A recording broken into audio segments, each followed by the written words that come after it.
This is the Daily Bread Bible Study. We are looking at day 138 for Ezra chapters 1 through 4.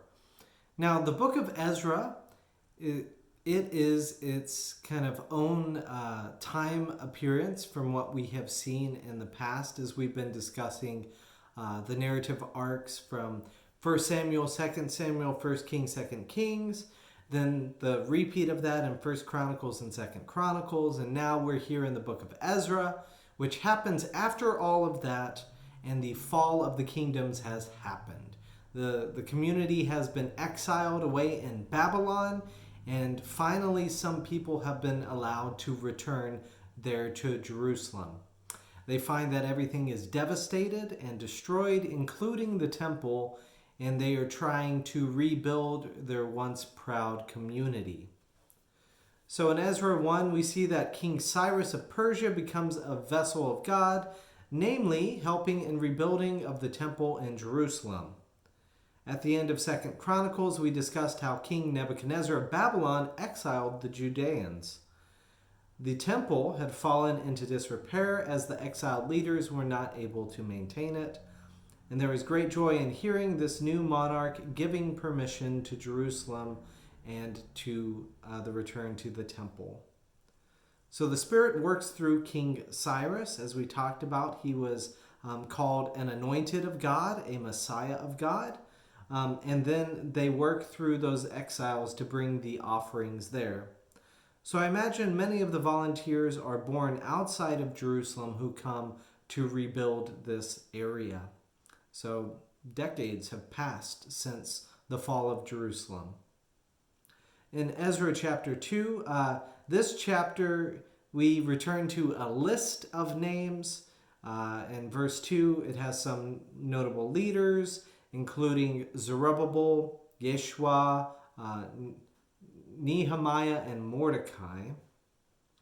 So Zerubbabel is mentioned as the governor of Judah. That's from the book Haggai chapter 1, verse 1. And he is also notably in the lineage of Jesus in the Matthew and Luke Gospels. Yeshua is mentioned as the high priest. That's from Haggai chapter 1, verse 1. We find that name mentioned as well. Yeshua also is the name for Joshua. It is also the name that Jesus will be transliterated into the Greek there as well. So Nehemiah is mentioned as governor. This fits with Nehemiah, the book of Nehemiah, which will have a lot of similarities to this book of Ezra. And then Mordecai is mentioned as an important Jewish official. This is somebody from the book of Esther. So we get a couple names there. There are other names in this list that seem significant. So there's Sariah, who is a priest, and Rehum, who is a royal deputy who will oppose the rebuilding of Jerusalem. We'll see that at the end of today in Ezra chapter 4, verse 8. So we'll talk about the whole group here. So in Ezra 2:64 it says, "The whole assembly together was 42,360, which notably is a multiple of 12 and a holy indication." So who is this group? Well, this group is priests, Levites, people of the land around Jerusalem, singers, gatekeepers, temple servants, and all Israel.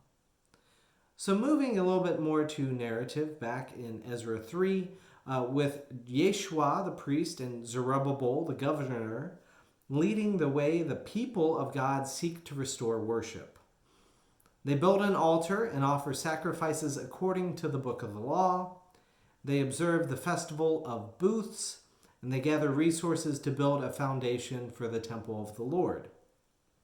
As the foundation is laid, worship happens with the words from the first dedication of the temple, which was with King Solomon in 2 Chronicles 5:13, saying this about God, "For he is good, for his steadfast love endures forever towards Israel." So this is a common hymn liturgy that was sung there in worship at the temple before and liturgy now they are pulling from in their tradition as they are looking to rebuild this second temple. Now these words are bittersweet. Worship has been restored in the temple, and Ezra 3:12 also mentions that older exiles weep, lamenting the original destruction of the Temple of Solomon while celebrating the joy of renewed worship in Jerusalem. Poetically, thanksgiving and lament sit side by side here. So in Ezra chapter 4, sadly, politics become involved with this community who seeks to worship God.